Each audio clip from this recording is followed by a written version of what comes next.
El padre Ignatius llevaba 3 horas recitando el ritual romano de exorcismo cuando mi hijo de 7 años, David, comenzó a sonreír.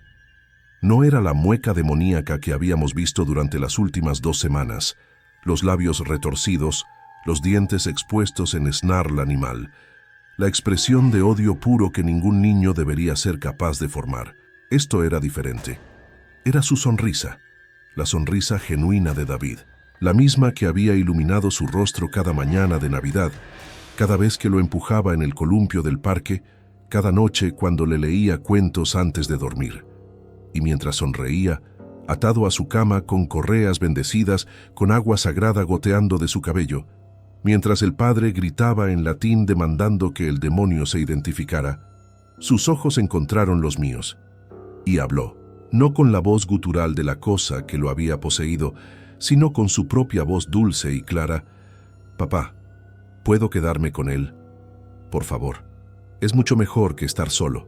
Las palabras me golpearon como puñetazo físico. El padre Ignatius se detuvo a mitad de una invocación, su rostro pálido debajo de la estola púrpura.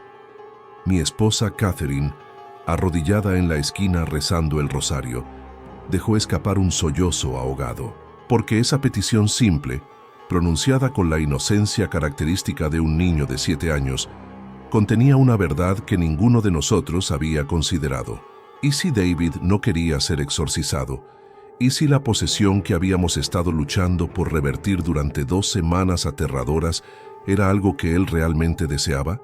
¿Y si mi hijo, mi dulce niño que rezaba conmigo cada noche antes de dormir, había elegido voluntariamente al demonio sobre Dios? Yo era pastor bautista. Había pasado 20 años predicando sobre el bien y el mal, sobre la lucha entre Dios y Satanás, sobre la importancia de elegir el camino correcto. Mi fe era la roca sobre la cual había construido mi vida entera, pero en ese momento, mientras observaba a mi hijo sonreír con genuina felicidad, mientras un sacerdote católico intentaba expulsar un demonio de su cuerpo, algo que mi tradición protestante ni siquiera reconocía oficialmente como posible, sentí esa roca comenzar a agrietarse. Porque si David quería la posesión, si la prefería a la normalidad, entonces, ¿qué decía eso sobre mi fe? ¿Sobre mis enseñanzas? ¿Sobre Dios mismo? David, dije, mi voz quebrándose, ¿qué quieres decir con quedarte con él? ¿Con quién? La sonrisa de mi hijo se amplió, y por un momento vi ambos, David y la cosa dentro de él, superpuestos como fotografía de doble exposición. Con Malthus. Ese es su nombre, papá. No es malo como el padre dice, solo está solo. Ha estado solo durante tanto tiempo, miles de años. Y cuando me encontró, cuando entró, finalmente tuve a alguien que me entendía, alguien que sabía lo que se siente estar asustado y solo y confundido. Las lágrimas comenzaron a correr por las mejillas de David, lágrimas reales, humanas, no la icor negro que había llorado durante los peores días de la posesión. Papá, ¿alguna vez has estado tan solo que dolía? Como un dolor físico en tu pecho. Esa es mi vida, todos los días, en la escuela, en casa, en la iglesia. Nadie me ve realmente, excepto Malthus. Él me ve, y ahora quieres quitármelo. El padre Ignatius recuperó su compostura, levantando el crucifijo con manos que temblaban visiblemente. Esto es engaño, una mentira demoníaca diseñada para... Pero David o Malthus o ambos hablando simultáneamente, lo interrumpió. No es mentira, padre, y usted lo sabe. Ha realizado 73 exorcismos en su carrera. ¿Cuántas veces el poseído rogó que se detuviera? ¿Cuántas veces tuvo que ignorar sus súplicas porque creía que estaba haciendo lo correcto? La cabeza de David se inclinó con ángulo que era apenas demasiado pronunciado para ser anatómicamente correcto. Pero ¿y si no siempre está haciendo lo correcto, padre? ¿Y si algunos de nosotros, algunos de los que ustedes llaman demonios, no somos invasores maliciosos, sino compañeros? Simbiontes, llenando vacíos que sus oraciones nunca pudieron llenar. Esa fue la noche del 15 de noviembre de 1923, en nuestra casa parroquial en Charleston, Carolina del Sur. El comienzo del exorcismo que eventualmente destruiría mi fe, arruinaría mi matrimonio, me costaría mi posición en la iglesia y me dejaría con una pregunta que me perseguiría por el resto de mi vida. ¿Y si estábamos equivocados? ¿Y si el bien y el mal no eran tan claramente definidos como había predicado durante 2 décadas? ¿Y si mi hijo realmente era más feliz poseído que libre? Y si ese era el caso, ¿qué hacía eso con toda la teología en la que había basado mi existencia? Mi nombre es Reverendo Thomas Harper, tengo 45 años y fui pastor de la primera iglesia bautista de Charleston durante 18 años antes de que los eventos que voy a narrar me obligaran a renunciar. Nací en una familia de predicadores. Mi padre era ministro, mi abuelo era ministro. Mi bisabuelo fundó 3 iglesias en Georgia durante la Reconstrucción. La fe no era solo lo que hacíamos, era quienes éramos. Me casé con Catherine en 1908, tuvimos a David en 1916 y construimos una vida que giraba completamente alrededor de la iglesia. Cada decisión, cada acción, cada pensamiento era filtrado a través del lente de nuestra fe bautista. Creíamos en la Biblia como palabra literal de Dios. Creíamos en la salvación solo a través de Cristo. Y creíamos que el mal era real, tangible, y debía ser combatido con oración y rectitud. Nunca cuestioné estas creencias, hasta que tuve que elegir entre mi fe y mi hijo. Escribo esto en marzo de 1924, 4 meses después de que el exorcismo de David terminara, o más precisamente, después de que lo detuviéramos. Porque no terminó, en el sentido tradicional.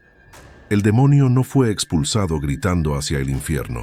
David no fue liberado para volver a su vida normal. En cambio, hicimos algo que ningún texto teológico que conozco recomienda. Llegamos a un acuerdo con un demonio. Y esa decisión, esa transgresión contra todo lo que me habían enseñado, me costó todo. Mi congregación me exigió que renunciara. La Convención Bautista del Sur inició procedimientos de destitución. Catherine me dejó llevándose a David, diciendo que ya no reconocía al hombre con el que se había casado. Y honestamente, ella tenía razón. Porque el hombre que fui antes del exorcismo, el hombre de fe inquebrantable, de certezas absolutas, murió en esa habitación junto con todas sus convicciones. Si estás leyendo esto y tu hijo está actuando extrañamente, si habla con voces que no son suyas, si muestra conocimiento que no debería tener, si manifiesta fuerza o habilidades que desafían explicación, entonces presta atención cuidadosamente, porque lo que voy a contarte desafiará todo lo que crees sobre el bien y el mal, sobre Dios y el diablo, sobre la naturaleza de la posesión demoníaca. No te daré respuestas fáciles, no te daré la certeza que busques, pero te daré la verdad tal como la viví. Y esa verdad es esta. A veces lo que llamamos demonio no es puramente maligno. A veces lo que llamamos posesión es más complicado que invasión espiritual. Y a veces salvar a tu hijo significa cuestionar cada verdad que alguna vez consideraste absoluta. La posesión de David comenzó, o al menos fue cuando lo notamos, en octubre de 1923. Empezó sutilmente. Temperamento inusual, pesadillas vívidas, resistencia repentina a asistir a la iglesia. Los pediatras no encontraron nada mal. Los psicólogos sugirieron ansiedad infantil normal. Pero Catherine y yo sabíamos que era algo más, especialmente después de la noche en que David levitó. No metafóricamente. Literalmente levitó 2 pies sobre su cama mientras dormía, con su cuerpo suspendido horizontalmente en el aire durante casi 5 minutos antes de bajar suavemente de vuelta al colchón sin despertar. Después de eso, consultamos con cada autoridad religiosa que conocíamos. Los bautistas no creen en posesión demoníaca en el sentido católico. Consideramos tales cosas superstición medieval. Pero cuando tu hijo flota en el aire, cuando habla en idiomas que nunca aprendió, cuando muestra fuerza suficiente para romper muebles con sus manos desnudas, las posturas doctrinales se vuelven menos importantes que encontrar respuestas. Esta es la historia de cómo un pastor bautista terminó llamando a un sacerdote católico para exorcizar a su hijo, de cómo presencié cosas que mi teología decía que eran imposibles, de cómo escuché a mi hijo suplicar que no lo separáramos del demonio que lo poseía, porque ese demonio era el único ser en el universo que lo hacía sentir comprendido, y de cómo, al final, tuve que elegir entre dogma y compasión, entre mantener mi fe intacta o salvar la cordura de mi hijo. Elegí a mi hijo, y esa elección me costó todo, pero incluso ahora, 4 meses después, viviendo en una habitación alquilada en Savannah, trabajando como empleado en una tienda de comestibles, porque ninguna iglesia me contratará, no me arrepiento, porque David está vivo, está funcionando, y aunque lleva dentro de él algo que mi fe dice que debería ser destruido, está más feliz de lo que jamás estuvo antes de la posesión. ¿Qué tipo de Dios crearía un mundo donde esa sea la única opción? Los primeros signos fueron tan sutiles que casi los pasamos por alto. A principios de octubre de 1923, David comenzó a tener pesadillas. No las pesadillas normales de monstruos bajo la cama o miedo a la oscuridad, sino sueños vívidos y específicos que lo dejaban temblando y sudando, murmurando sobre el hombre gris que lo visitaba. Dice que está atrapado, nos contó David una mañana durante el desayuno, removiendo su avena sin comerla. Dice que ha estado atrapado durante mucho tiempo y que necesita ayuda. Que soy el único que puede escucharlo. Catherine y yo intercambiamos miradas preocupadas, pero lo atribuimos a imaginación infantil sobreactiva. David siempre había sido un niño sensible, introspectivo, el tipo de niño que prefería leer libros a jugar afuera con otros niños. Tal vez estaba procesando algo de la escuela, o tal vez había escuchado una historia de fantasmas que lo había asustado. Pero las pesadillas continuaron y empeoraron. Para mediados de octubre, David despertaba gritando 3 o 4 veces por semana, y cuando corríamos a su habitación, lo encontrábamos sentado en la cama con los ojos bien abiertos, pero sin vernos realmente, murmurando en lo que sonaba como conversaciones. No monólogos, sino diálogos, como si estuviera respondiendo a alguien que solo él podía escuchar. No, no puedo hacer eso. Pero dijiste que solo querías hablar. Está bien, lo intentaré. Y luego, después de unos minutos, parpadeaba, nos veía parados en su puerta y preguntaba con genuina confusión: ¿Papá? ¿Mamá? ¿Por qué están en mi habitación? No recordaba las conversaciones, no recordaba haber gritado. Era como si esos momentos fueran completamente borrados de su memoria consciente. El 20 de octubre, Catherine me llamó al estudio de la iglesia en pánico. Thomas, necesitas venir a casa, ahora. Es David. Conduje los 3 kilómetros a nuestra casa parroquial en tiempo récord para encontrar a Catherine en el porche, pálida y temblando. Está en su habitación. No quise entrar sola. Subimos las escaleras juntos, y cuando abrí la puerta del cuarto de David, sentí como si hubiera cruzado a otro mundo. La temperatura de la habitación había bajado al menos 20 grados. Podía ver mi aliento condensándose en el aire frío. Y David estaba parado en el centro del cuarto, completamente inmóvil, mirando la pared en blanco. No parpadeaba, no respiraba visiblemente, simplemente existía, como estatua de carne. «David», llamé suavemente. No respondió. Me acerqué, extendiendo mi mano para tocar su hombro, y en el momento en que hice contacto, su cabeza se giró hacia mí, solo su cabeza, no sus hombros, en un ángulo que hizo que mi estómago se retorciera. «Hola, reverendo Harper», dijo con voz que era casi la de David, pero con una cualidad rasposa debajo, como si 2 gargantas hablaran simultáneamente. «El niño ha estado contándome sobre usted, sobre su fe, sobre su certeza absoluta de que comprende cómo funciona el universo». Una sonrisa se extendió por su rostro, demasiado amplia, estirando su boca más allá de lo que la anatomía humana debería permitir. Debe ser reconfortante, esa certeza, esa convicción de que está del lado correcto, del lado de Dios. La temperatura bajó aún más y vi escarcha formándose en las ventanas. Pero, ¿qué pasaría si le dijera que su Dios, su concepto de la divinidad, es solo una de muchas verdades? Que hay entidades que precedieron a su Cristo, a su Yahvé, a todos los dioses que los humanos han adorado, y que algunos de nosotros no somos lo que sus textos nos llaman. No somos demonios, simplemente somos. Retrocedé, tropezando con la alfombra, y Catherine jadeó detrás de mí. «Sal de mi hijo», grité, mi voz quebrándose entre comando y súplica. «En el nombre de Jesucristo, ordeno que...» La cosa, usando el cuerpo de David, rió. Una risa que hizo vibrar los cristales en las ventanas.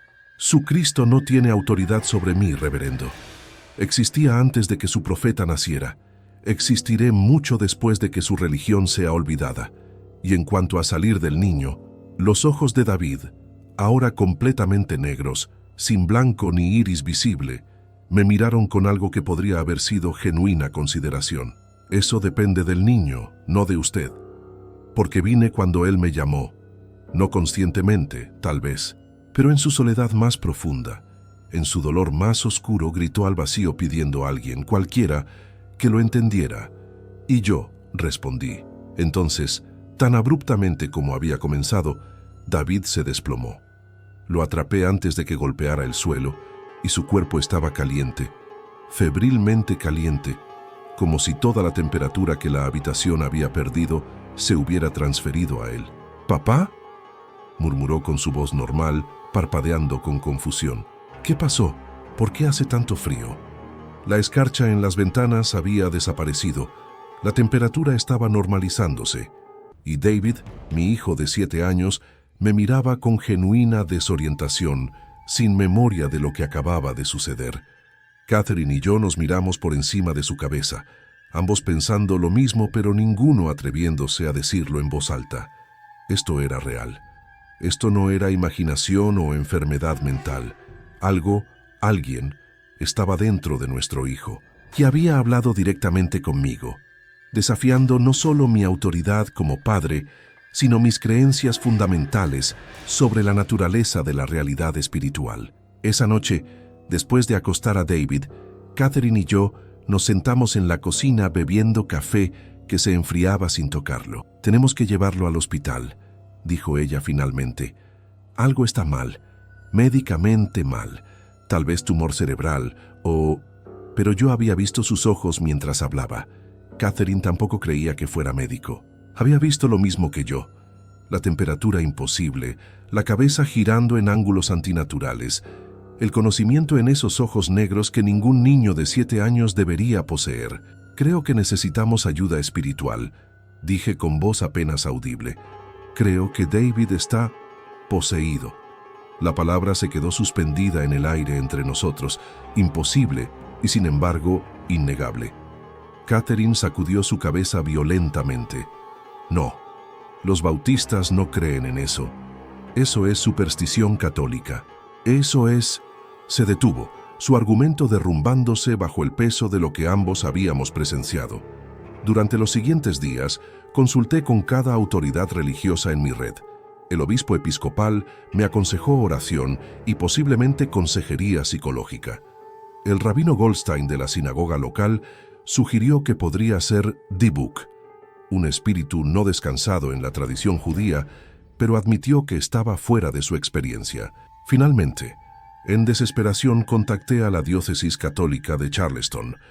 Me conectaron con el padre Ignatius Chen, un jesuita de 60 años que había sido entrenado en Roma, específicamente en el ritual de exorcismo. «Reverendo Harper», me dijo cuando nos reunimos en su oficina, «aprecio que venir a mí debe haber sido difícil dadas nuestras diferencias teológicas. Pero si lo que describe es genuina posesión demoníaca, entonces las líneas denominacionales se vuelven irrelevantes. Esto es guerra espiritual, y necesitamos usar todas las armas disponibles». El padre Ignatius vino a nuestra casa el 25 de octubre para evaluar a David. Trajo consigo una maleta llena de instrumentos que parecían más adecuados para un museo de historia que para una confrontación espiritual. Crucifijos de diferentes materiales y épocas, frascos de agua de varios lugares santos, reliquias que afirmó contenían fragmentos de huesos de santos. Observé con fascinación y aprensión mientras realizaba una serie de pruebas, rociando agua bendita sobre David, quien se encogió violentamente y gritó aunque el agua era temperatura ambiente, mostrándole varios símbolos religiosos, ante los cuales David respondió con miedo genuino o indiferencia completa, dependiendo del símbolo. hablándole en latín, a lo que David respondió en el mismo latín, un idioma que definitivamente nunca había estudiado.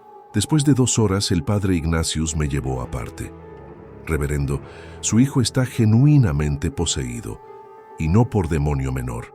La entidad dentro de él es antigua, poderosa y, esto es inusual, no completamente maligna, frunció el ceño. En mis 73 exorcismos previos, las entidades siempre han sido claramente malévolas. Torturaban al anfitrión, blasfemaban contra Dios, intentaban hacer daño a todos los presentes. Pero esto... Hizo una pausa, buscando palabras. Esto es diferente. La entidad parece genuinamente interesada en David, no de manera depredadora, sino casi protectora, como si realmente se preocupara por él. Y eso me preocupa más que la malevolencia abierta. Porque si el niño percibe a la entidad como amiga, el exorcismo será mucho más difícil. Requerirá que expulse algo que David quiere mantener. Esas palabras resonaron ominosamente mientras preparábamos para el exorcismo. Según el padre Ignatius, el ritual debía realizarse en la casa del niño, en la habitación donde la posesión era más fuerte. Requería preparación de 3 días, oraciones continuas, bendiciones de cada superficie en la casa, ayuno por parte de los participantes. Catherine y yo seguimos cada instrucción meticulosamente, pero durante esos 3 días observé a David cuidadosamente y vi algo que me perturbó profundamente. Estaba más feliz. No cuando la entidad tomaba control completamente, esos momentos todavía eran aterradores, sino en los momentos intermedios. Cuando David y la entidad parecían coexistir, cuando compartían el cuerpo, David sonreía más, reía más, parecía más relajado, más confiado, más cómodo en su propia piel de lo que jamás lo había visto. Como si la presencia del demonio lo completara de alguna manera que su vida previa, completa con padres amorosos, iglesia estable, comunidad de apoyo, nunca había logrado. La noche antes del exorcismo programado, entré en la habitación de David para verificar. Esperaba encontrarlo dormido. En cambio, estaba sentado en su cama, con las piernas cruzadas, mirándome con ojos que alternaban entre azul humano y negro vacío. «Hola, papá», dijo, y no podía distinguir si era David, o la entidad, o ambos. «Sé lo que van a hacer mañana. Malthus me lo explicó, van a intentar separarnos». Lágrimas comenzaron a correr por sus mejillas. «Pero papá, no quiero que se vaya. Sé que suena loco. Sé que se supone que debo tener miedo. Pero por primera vez en mi vida, no me siento solo.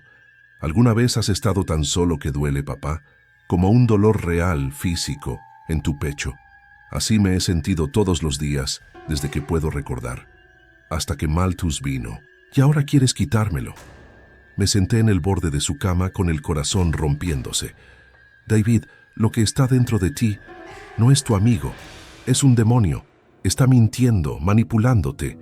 David sacudió su cabeza violentamente. «No, papá. Tú eres el que está mintiendo, no a mí, a ti mismo. Porque en el fondo sabes que estoy diciendo la verdad. Sabes que he estado luchando, que he estado sufriendo, y ninguna de tus oraciones, ninguna de las lecciones de la escuela dominical de mamá, ninguno de los sermones en la iglesia jamás me ayudaron. Pero Malthus sí. Me ve, me entiende, y no me juzga por ser diferente».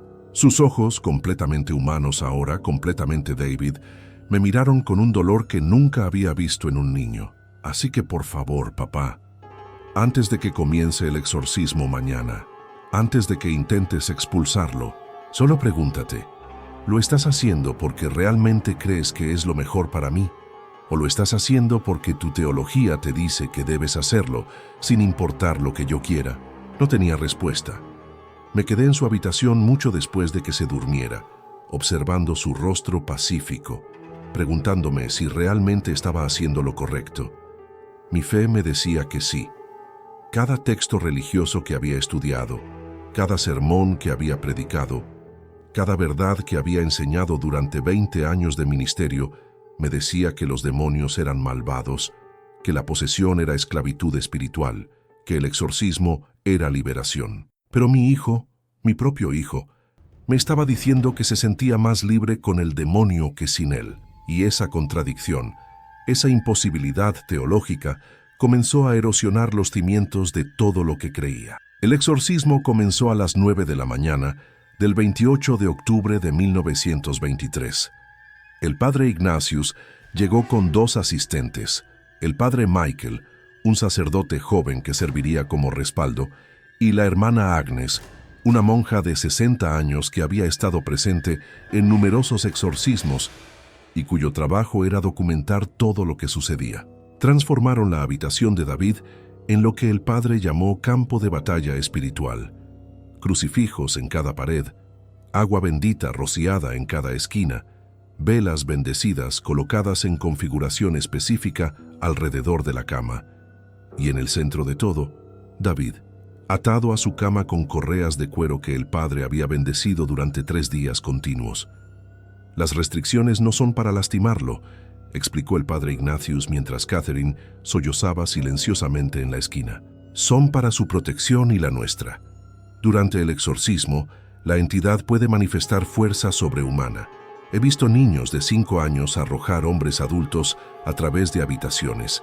Las correas evitan que se lastime o lastime a otros. David no luchó cuando lo atamos. Eso por sí solo era inquietante.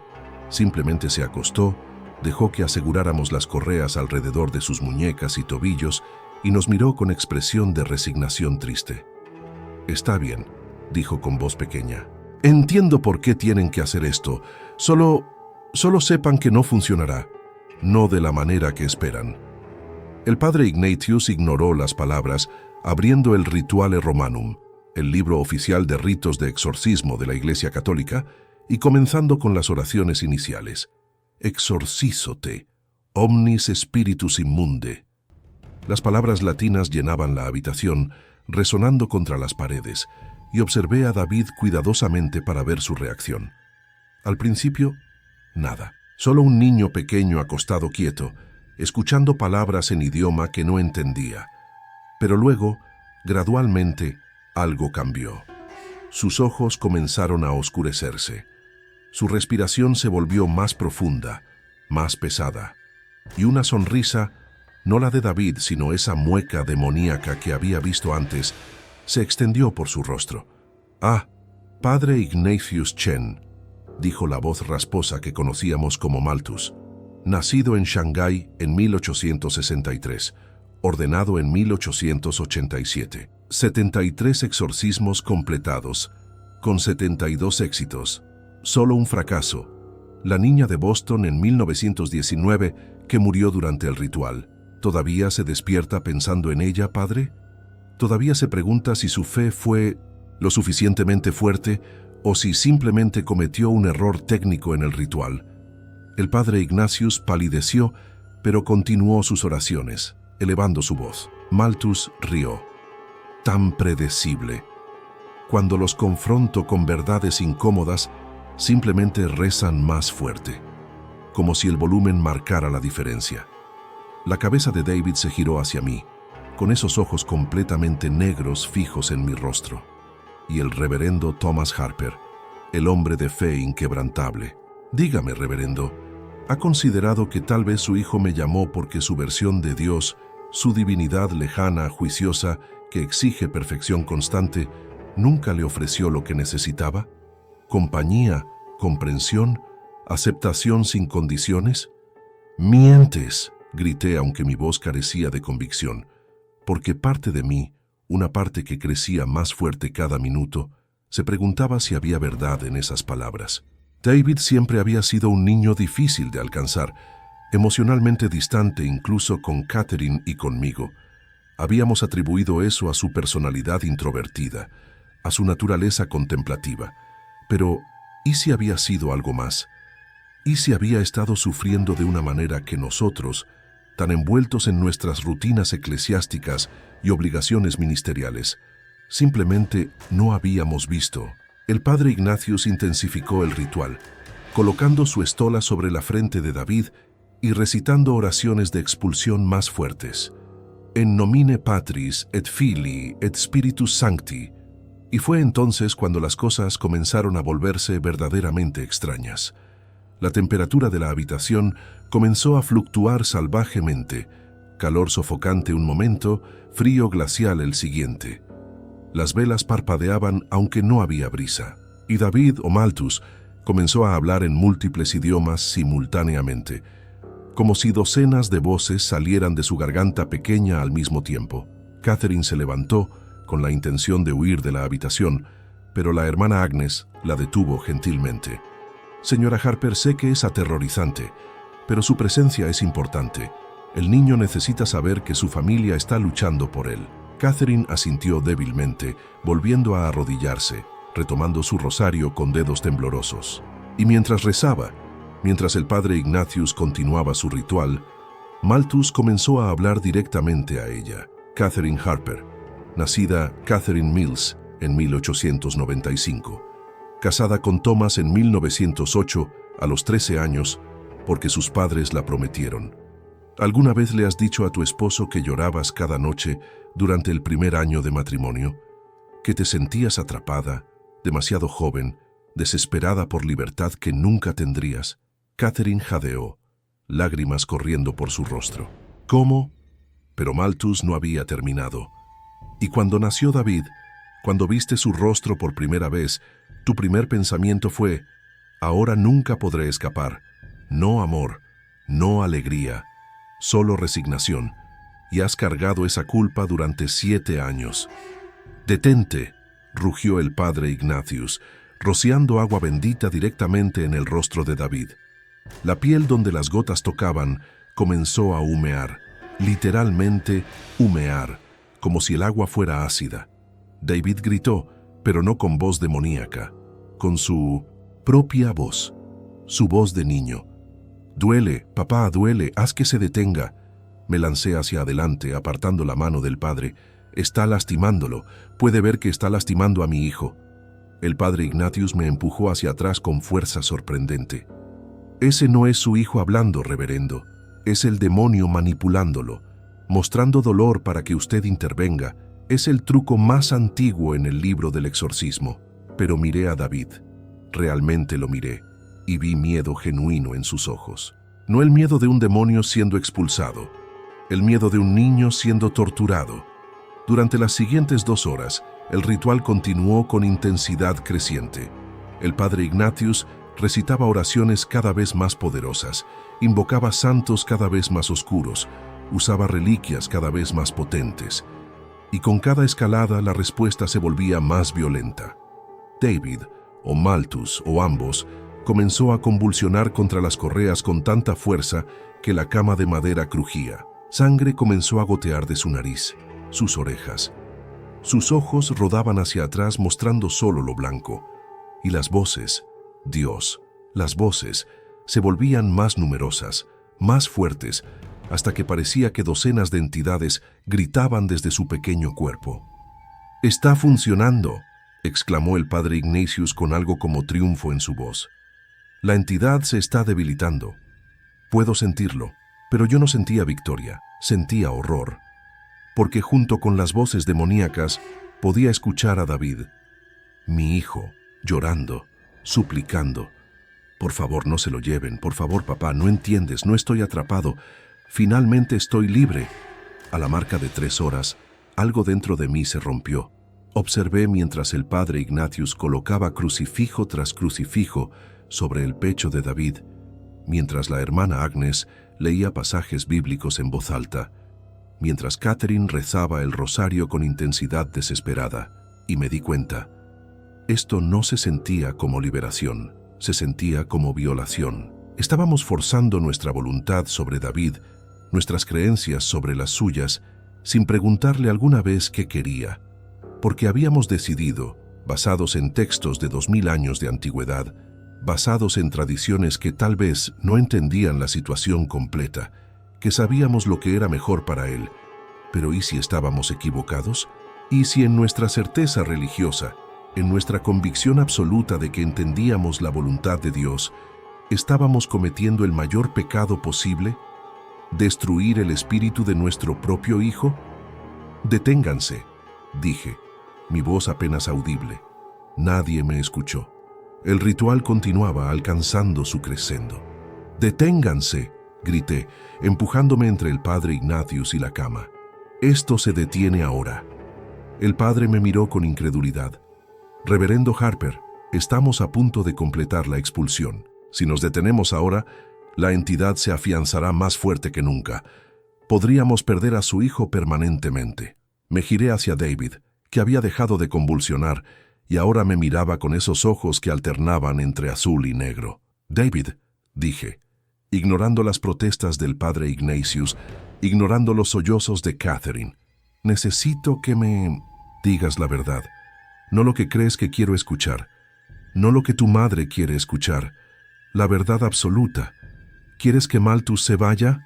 Hubo un largo silencio, y luego David, solo David, con ojos completamente azules, completamente humanos, habló.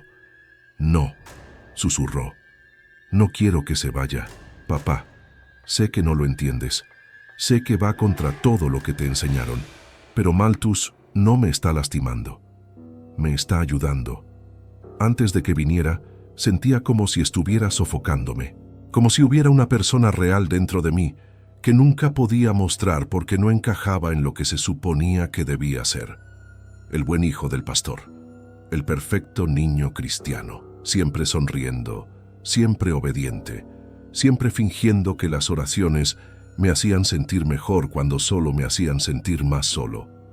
Lágrimas corrían por su rostro ahora, pero con Malthus no tengo que fingir. Él ve quién soy realmente. Todas las partes oscuras, todas las partes confundidas, todas las partes que asustarían a todos si las mostrara. Y aún así no me juzga, me acepta. El padre Ignatius me apartó, su rostro rojo de frustración. «Reverendo, esto es exactamente de lo que advertí. El demonio lo ha manipulado tan completamente que el niño cree que lo quiere. Esto es lo que hacen. Crean dependencia, hacen que el anfitrión crea que no puede sobrevivir sin ellos. Pero es mentira. Su hijo estará bien una vez que lo expulsemos». Catherine lo interrumpió, su voz temblando pero firme. «Padre, haga una pausa. Solo haga una pausa por un momento». Se acercó a la cama, arrodillándose junto a David, tomando su mano atada. «Cariño, necesito hacerte una pregunta, y necesito que seas completamente honesto. ¿Te duele? ¿Físicamente? ¿Malthus te causa dolor?». David sacudió su cabeza. «No, mamá, solo duele cuando intentan separarnos. El resto del tiempo es como tener un mejor amigo que siempre está ahí, que siempre entiende». Catherine se giró hacia el padre Ignatius y hacia mí, su rostro marcado con decisión que nunca había visto en ella. «Entonces creo que deberíamos detener el exorcismo, al menos temporalmente, hasta que entendamos mejor qué está sucediendo». El padre Ignatius pareció como si acabara de decir algo herético. «Señora Harper, con el debido respeto, no es su decisión. Esta es una situación espiritual que requiere». Catherine se puso de pie, enfrentándolo con una ferocidad maternal que era magnífica de presenciar. «Es mi hijo, mi decisión, y estoy diciendo que se detiene. Ahora». La hermana Agnes, quien había estado en silencio durante toda la confrontación, finalmente habló. «Padre Ignatius, tal vez deberíamos escuchar. Esto es inusual. En todos los exorcismos que he presenciado, nunca he visto un niño articular tan claramente, tan coherentemente, sin manipulación demoníaca obvia que desea mantener la posesión. Tal vez necesitamos tiempo para consultar con autoridades superiores». El padre Ignatius cerró su Rituale Romanum con golpe que resonó en el espacio cerrado. «Esto es un error terrible. Pero si insisten en detener el ritual, no puedo obligarlos, solo les advierto. Cada hora que la entidad permanezca dará más control. Cada día que pasen sin expulsión hará la eventual separación más difícil, más peligrosa, más potencialmente letal. Han visto lo que sucedió hoy, el sangrado, las convulsiones, la manifestación de fuerza sobrenatural. Eso empeorará y eventualmente podría alcanzar punto donde la expulsión se vuelve imposible sin matar al anfitrión. Empacó sus implementos rituales con movimientos bruscos, furiosos. Tienen una semana para decidir. Después de eso, informaré al obispo que se negaron a permitir que se completara el exorcismo. Y las consecuencias, tanto espirituales como de otro tipo, serán su responsabilidad, no mía. Después de que el padre Ignatius y sus asistentes se fueran, Catherine y yo nos sentamos en la habitación de David, todavía atado a su cama, procesando lo que acababa de suceder. Habíamos detenido un exorcismo. Habíamos interferido activamente en ritual diseñado para liberar a nuestro hijo del mal espiritual. Y lo habíamos hecho porque nuestro hijo nos había rogado que lo hiciéramos, porque había dicho, con su propia voz, sus propias palabras, que quería mantener al demonio. Desaté las correas alrededor de las muñecas y tobillos de David, frotando la piel enrojecida donde las correas habían estado demasiado apretadas. «David», dije con voz vacilante, «necesito que entiendas algo. Lo que acabamos de hacer, detener el exorcismo, va contra todo lo que creemos, todo lo que nos enseñaron. Si esto es un error, si Malthus te está lastimando de maneras que no podemos ver todavía, entonces nosotros, tu madre y yo, hemos fallado como padres. Hemos elegido tus deseos sobre lo que Dios nos ordena hacer». Hice una pausa. «Así que tienes que prometernos. Si alguna vez, sientes que Malthus te está lastimando, que te está controlando de maneras que no quieres, que te está cambiando en algo que no deseas ser, nos lo dirás. Inmediatamente. Sin importar qué, ¿puedes prometer eso?» David asintió solemnemente. «Lo prometo, papá». Y luego, con voz que era claramente tanto David como Malthus, hablando juntos en armonía perfecta, «Y nosotros prometemos nunca lastimarte, nunca hacerte algo que no quieras, porque esto es asociación, no esclavitud, no posesión en el sentido que tus textos describen, es simbiosis y puede funcionar. Solo necesitamos que confíes en nosotros». El uso de nosotros, el reconocimiento de que David y Malthus eran ahora una unidad combinada, debería haberme aterrorizado. Pero extrañamente no lo hizo, porque cuando miraba a mi hijo en ese momento, veía algo que nunca había visto antes. Paz, genuina, profunda, paz interior. Y eso, más que cualquier texto teológico, me decía que tal vez, solo tal vez, habíamos tomado la decisión correcta. La semana después de detener el exorcismo fue la más difícil de nuestras vidas. No por David.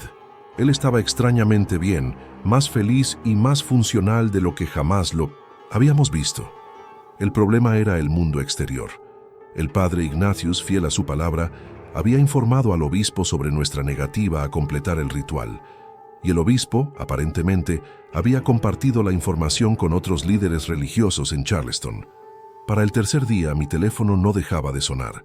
Pastores de otras iglesias bautistas, líderes de la Convención Bautista del Sur, incluso algunos miembros de mi propia congregación que habían escuchado rumores. Todos querían saber lo mismo. ¿Era verdad que había detenido un exorcismo? ¿Que estaba permitiendo que mi hijo permaneciera poseído por un demonio?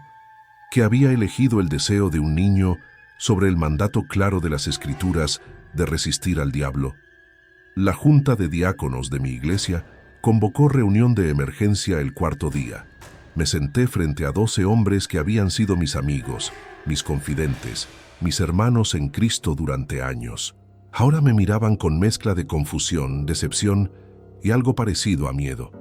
El diácono principal, Harold Whitmore, un hombre de 70 años que había conocido a 3 generaciones de mi familia, habló primero. «Thomas, ayúdanos a entender, porque los rumores que escuchamos no pueden ser ciertos. No del hombre que nos ha guiado espiritualmente durante 18 años». Respiré profundamente. «Los rumores son ciertos, Harold. Detuve el exorcismo porque mi hijo me rogó que lo hiciera, porque dijo que la entidad dentro de él, la que llama Malthus, no lo está lastimando sino ayudándolo. Y cuando miré a mi hijo, cuando realmente lo miré, vi más paz en sus ojos de la que jamás había visto antes de la posesión. El silencio que siguió fue absoluto. Luego la sala explotó. Voces superpuestas, todas hablando a la vez, todas expresando variaciones del mismo horror. ¿Estás escuchándote? ¿Has perdido la razón? ¿Qué le has hecho a ese niño? Harold levantó su mano, silenciando a los demás. Thomas, entiendo que esto debe ser increíblemente difícil para ti. Ver a tu hijo sufrir, sentir impotente para ayudarlo.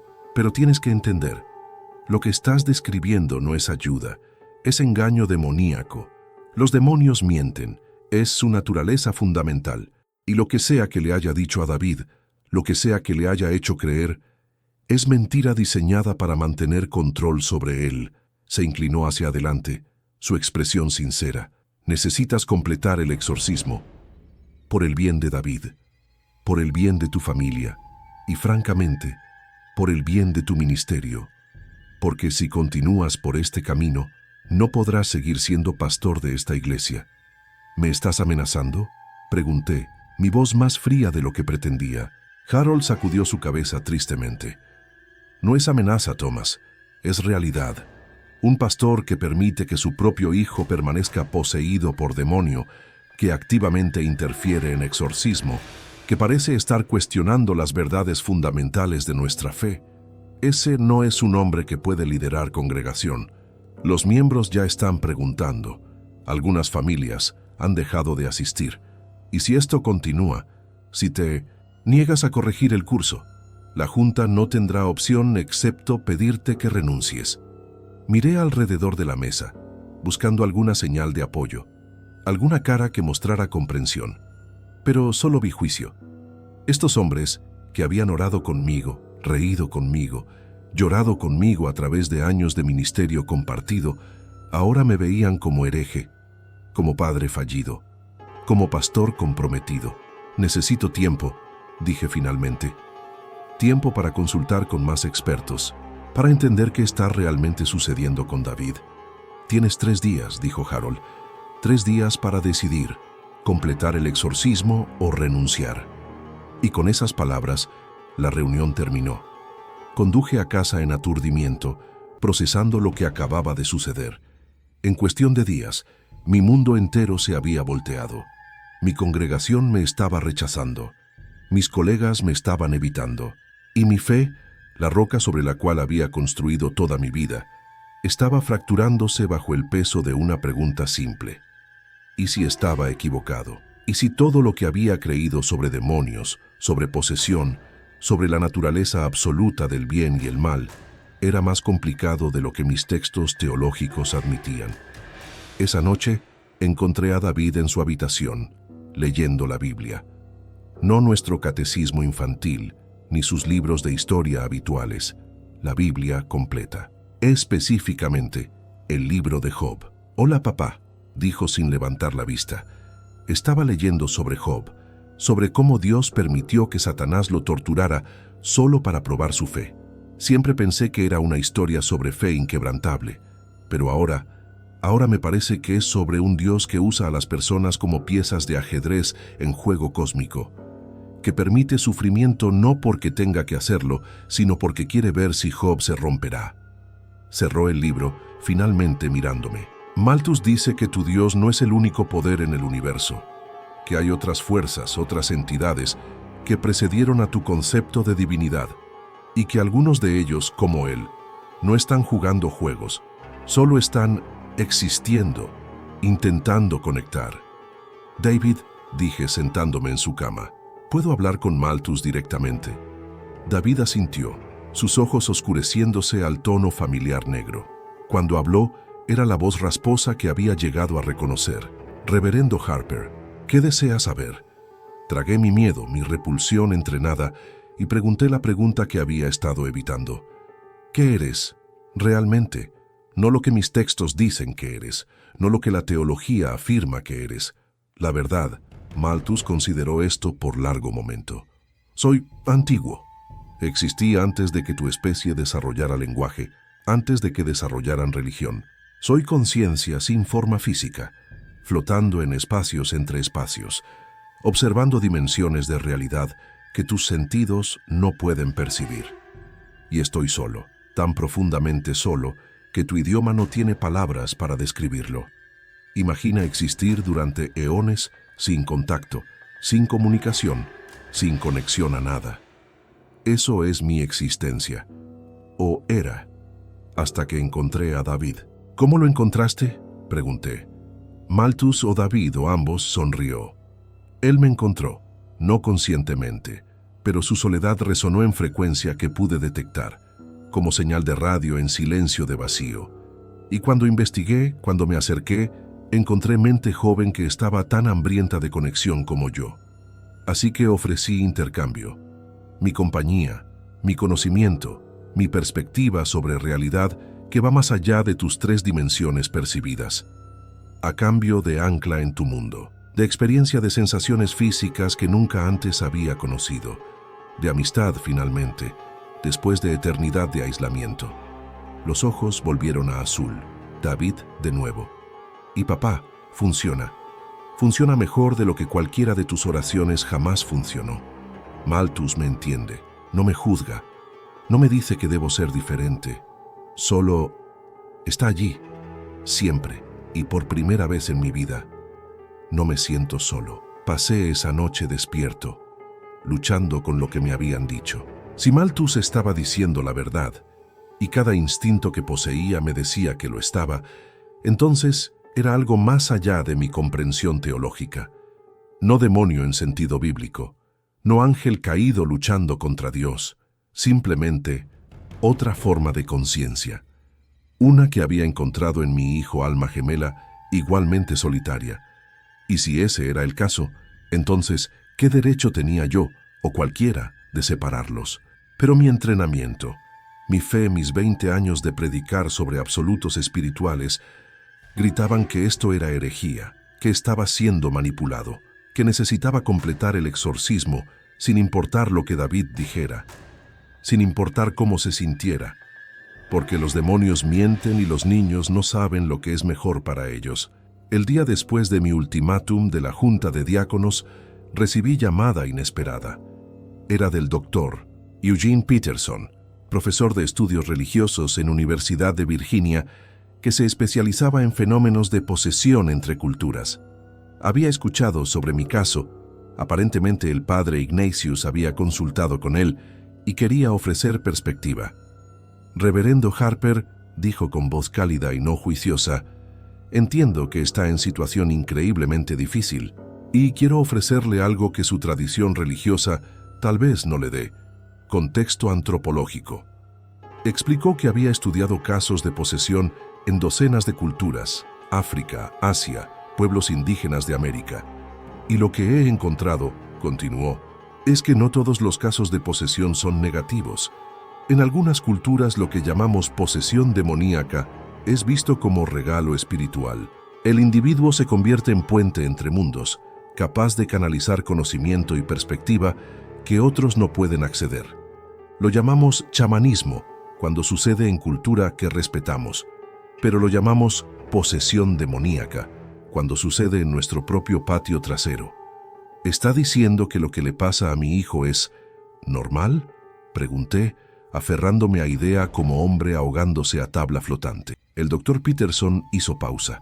No diría normal, pero diría que es más complejo de lo que su teología binaria de bien y mal permite. Lo que David describe, simbiosis consciente con entidad no corpórea, tiene precedentes en literatura religiosa de docenas de culturas. Y en muchos de esos casos, el individuo no solo sobrevive, sino prospera.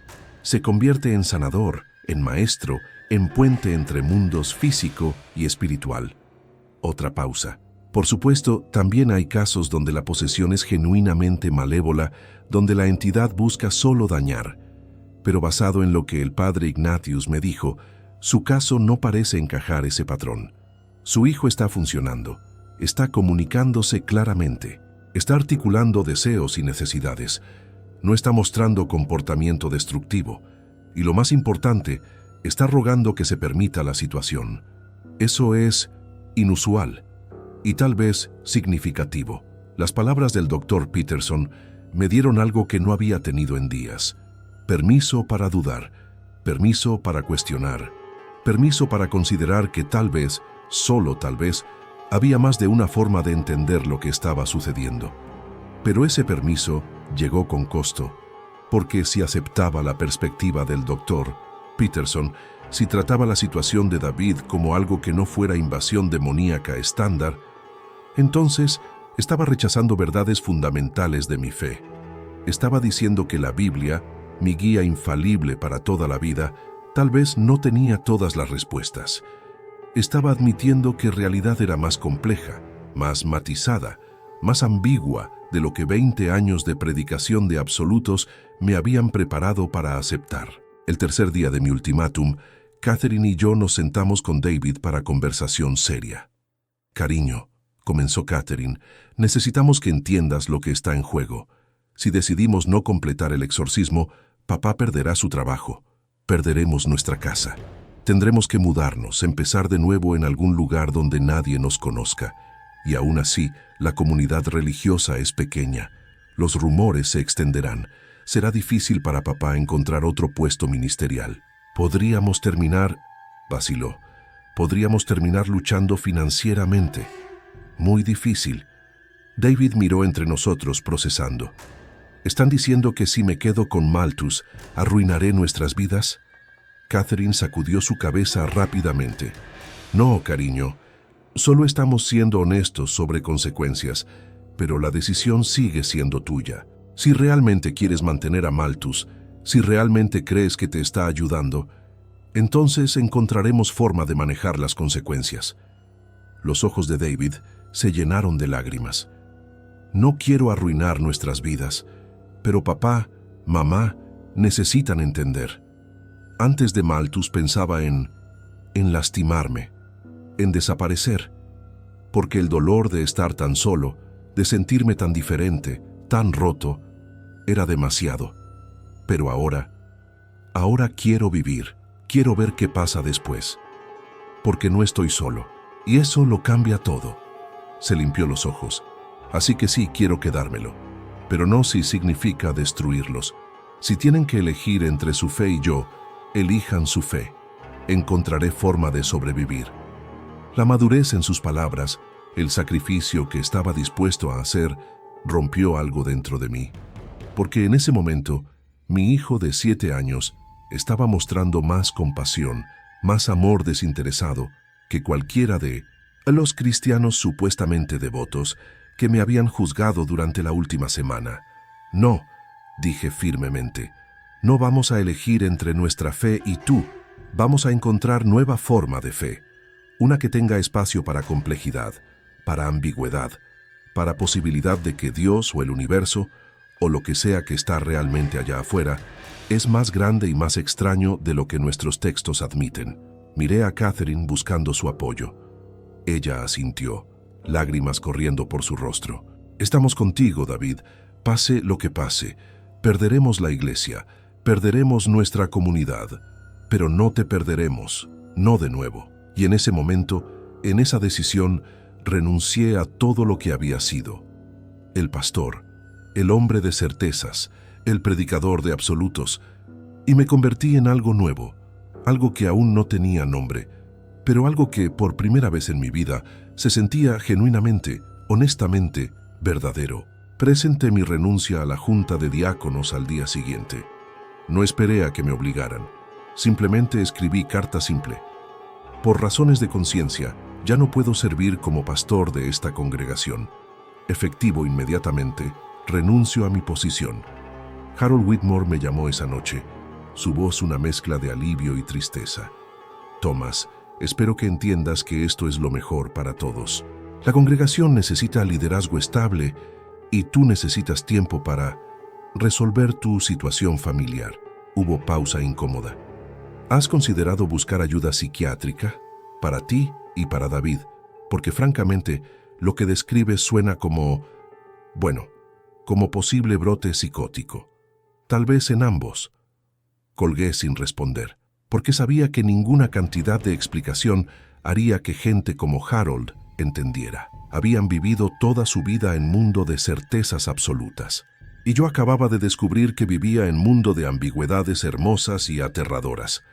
La noticia de mi renuncia se extendió rápidamente por la comunidad religiosa de Charleston. Para el final de la semana había recibido cartas de otros pastores, algunas expresando preocupación genuina, otras condenándome abiertamente como hereje. La Convención Bautista del Sur inició formalmente procedimientos de destitución, citando desviación doctrinal grave y rechazo de verdades bíblicas fundamentales. Catherine perdió su posición como maestra de escuela dominical. Varias de sus amigas, mujeres con las que había compartido café y conversación durante años, dejaron de devolverle las llamadas. Nos convertimos en parias, en advertencia.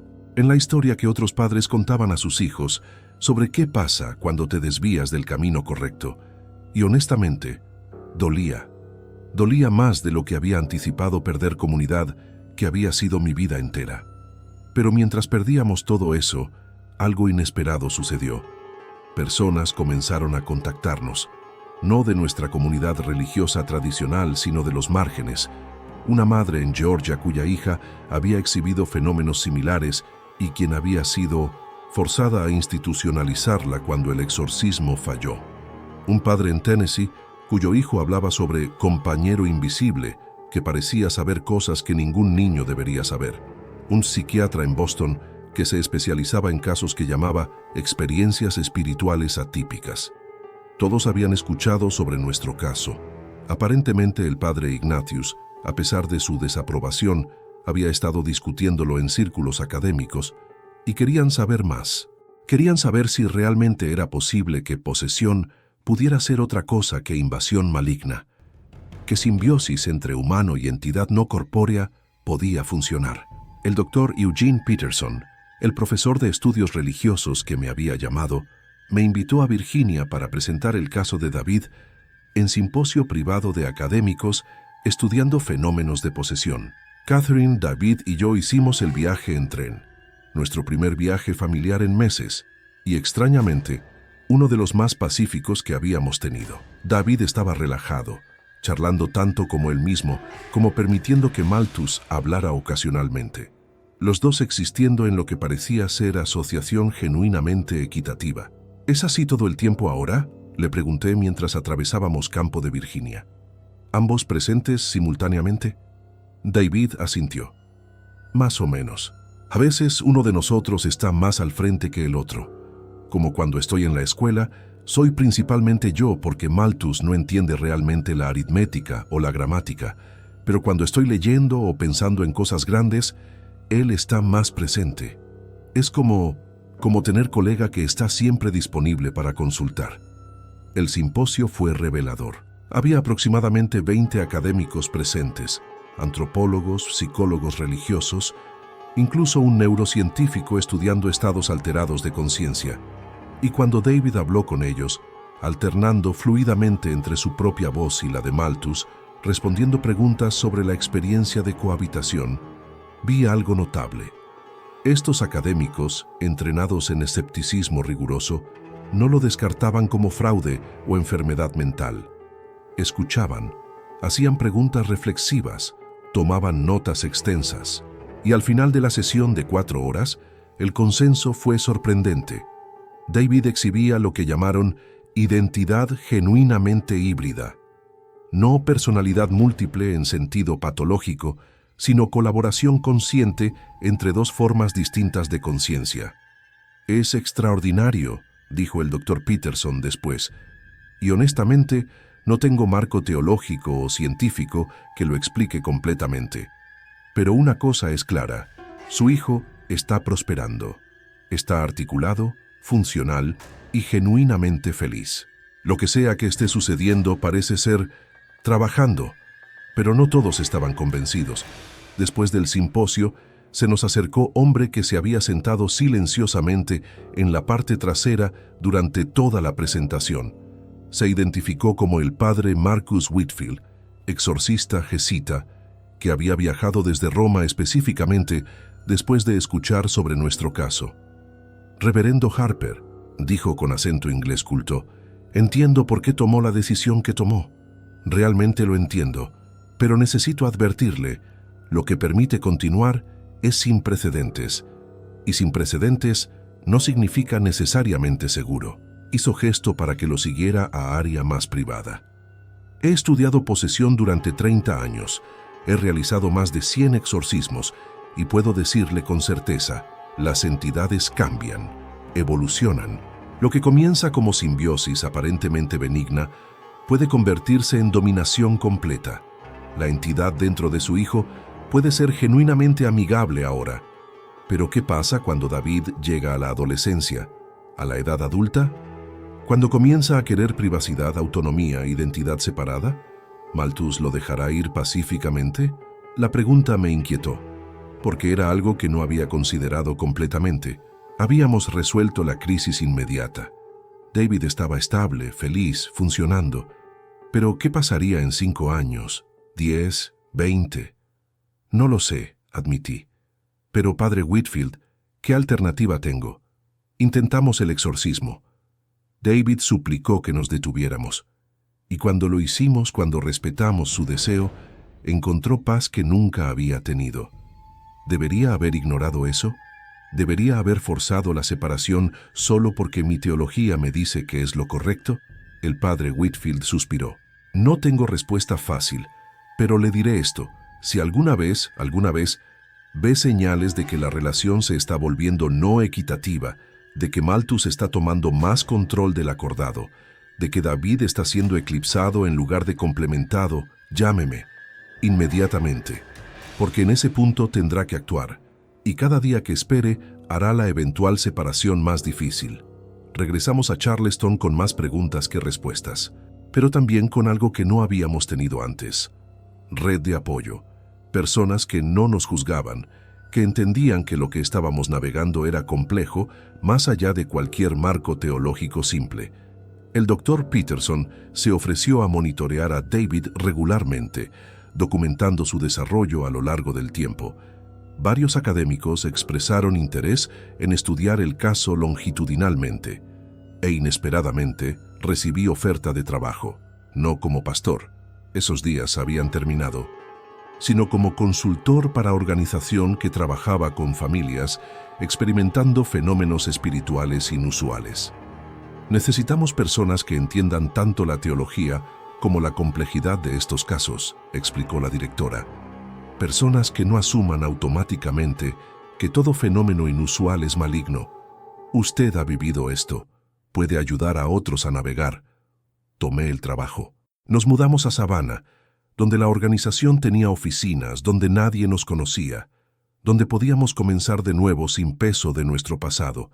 Y durante los siguientes meses comencé a reconstruir no solo mi vida, sino mi fe. Ya no en certezas absolutas, ya no en blanco y negro, bien contra mal, Dios contra demonio, sino en algo más matizado, más complejo, más honesto con la realidad, que realmente experimentaba en lugar de la realidad que mis textos me decían que debería experimentar. Comencé a leer teólogos que había evitado previamente, místicos que hablaban sobre naturaleza paradójica de Dios, filósofos que cuestionaban certezas religiosas, académicos que estudiaban cómo diferentes culturas entendían lo divino. Y encontré, para mi sorpresa, que mi fe no murió, evolucionó, se hizo más profunda, más rica, más capaz de sostener paradoja. David prosperó en Savannah. Hizo amigos en su nueva escuela, aunque cuidadosamente mantenía su situación privada. Solo nosotros, Catherine, yo y puñado de académicos de confianza, sabíamos sobre Malthus. Y en la superficie, David parecía niño completamente normal, excepto que no lo era. Era más. Era niño más entidad antigua, era humano más algo más. Y esa combinación le daba perspectiva, profundidad, comprensión que ningún niño de 8 años, ahora 9, luego 10, normalmente poseería. Leía vorazmente filosofía, astronomía, física cuántica. Hacía preguntas que dejaban perplejos a sus maestros, y ocasionalmente, cuando estaba solo con nosotros, hablaba sobre cosas que Malthus le había mostrado, perspectivas sobre realidad desde dimensiones que humanos normalmente no podían percibir, conocimiento sobre naturaleza de conciencia que desafiaba entendimiento científico actual. Un año después de detener el exorcismo, tuvimos reunión familiar. Solo nosotros tres, Catherine, yo y David, sentados en nuestra nueva sala en Savannah. Necesitamos verificar, dije. Necesitamos asegurarnos de que esto todavía está funcionando, que todavía estás feliz con el acuerdo. David, o David y Malthus, era cada vez más difícil separar dónde terminaba uno y comenzaba el otro. Asintió. Todavía funciona, papá. Mejor que nunca, honestamente. Malthus y yo hemos encontrado equilibrio. Hay cosas que él es mejor en ellas, cosas que yo soy mejor. Y juntos somos más de lo que cualquiera de nosotros sería solo. Hizo pausa. Pero quiero que sepan, si alguna vez eso cambia, si alguna vez siento que estoy perdiendo control, que me está eclipsando, les diré. Inmediatamente. Porque entiendo ahora lo que arriesgaron por mí, lo que sacrificaron, y no voy a desperdiciar eso quedándome en situación que se ha vuelto dañina. Catherine lloró. Lágrimas de alivio, de orgullo, de amor por hijo, que había madurado de maneras que nunca esperamos. Estamos muy orgullosos de ti, dijo. No solo de cómo has manejado esto, sino de la persona que te estás convirtiendo. Es diferente de lo que imaginamos cuando naciste, pero es hermoso, y real, y único. David sonrió. Esa sonrisa genuina que había visto por primera vez durante el exorcismo, la sonrisa que me había roto y rehecho simultáneamente. Gracias por creer en mí, por elegirme sobre sus certezas. Sé que no fue fácil, sé que costó todo, pero papá, sus ojos azules ahora, completamente humanos, encontraron los míos. Creo que encontraste algo mejor que certezas. Encontraste verdad, y eso vale más que cualquier cantidad de fe inquebrantable en cosas equivocadas.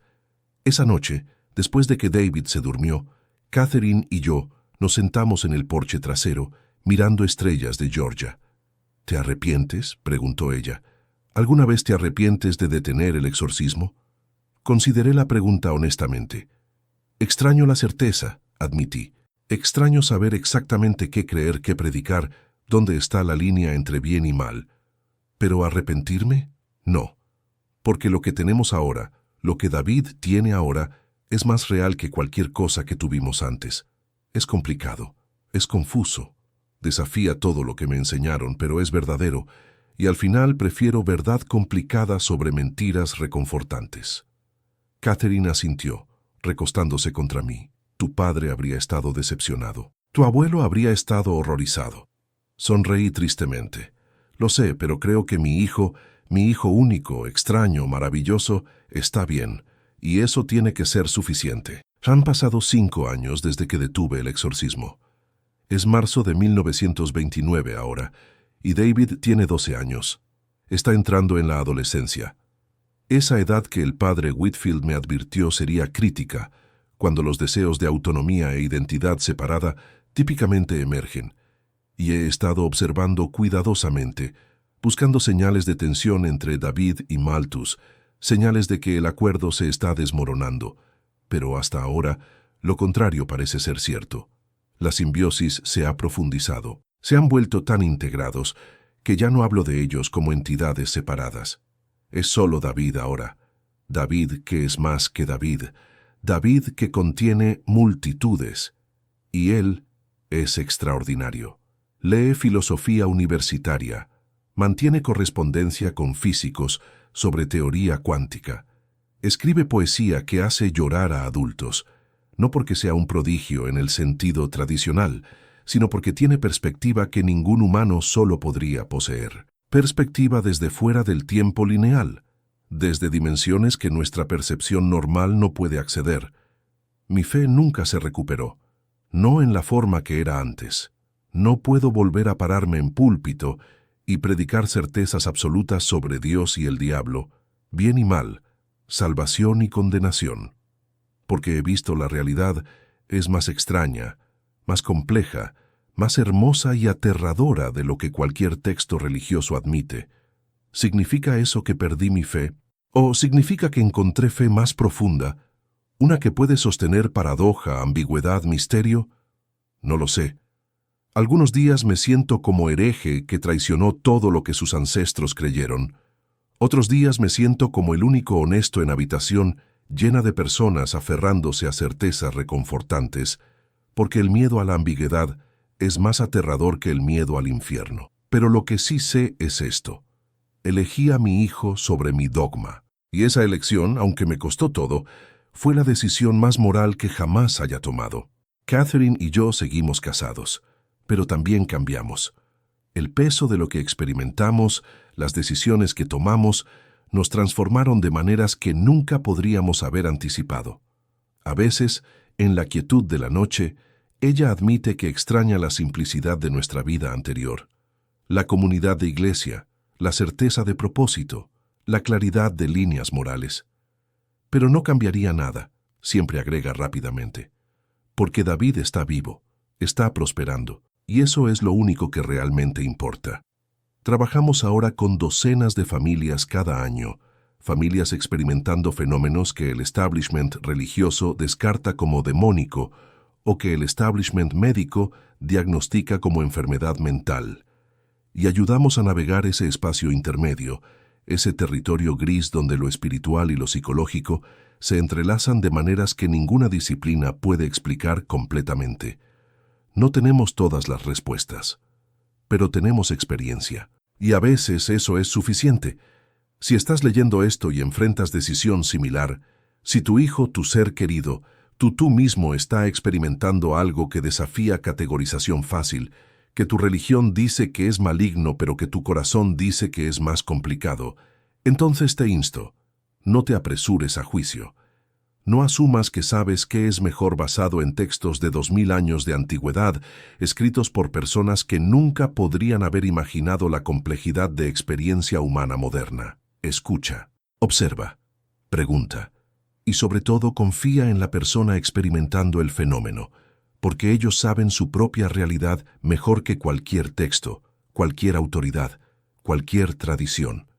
Mi hijo sonrió durante su exorcismo, y esa sonrisa, esa expresión de felicidad genuina en medio de lo que se suponía era liberación espiritual, rompió mi fe. Pero al romperla, me liberó para encontrar algo más verdadero, algo más real, algo que incluso ahora, 5 años después, todavía estoy aprendiendo a nombrar.